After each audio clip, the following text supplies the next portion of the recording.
జయశంకర్ భూపాలపల్లి జిల్లా మహదేవపురం మండలం కాళేశ్వరంలో బంగ్లాదేశ్లో హిందువులపై దాడులు, హిందూ దేవాలయాలను ధ్వంసం చేస్తున్న నేపథ్యంలో హిందూ సంఘాల ఆధ్వర్యంలో బంద్కు పిలుపునిచ్చాయి.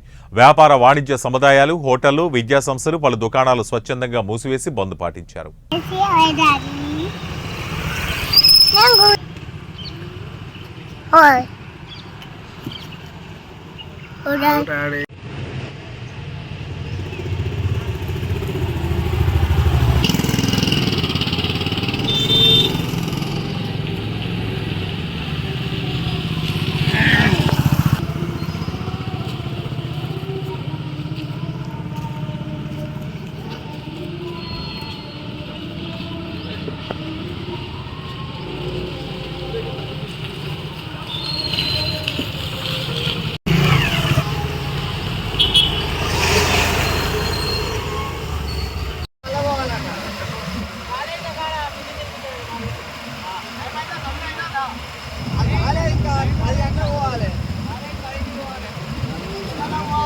అన్నా వెంకటేష్ అన్న కొంచెం ఇంకా నువ్వు ముంగడికి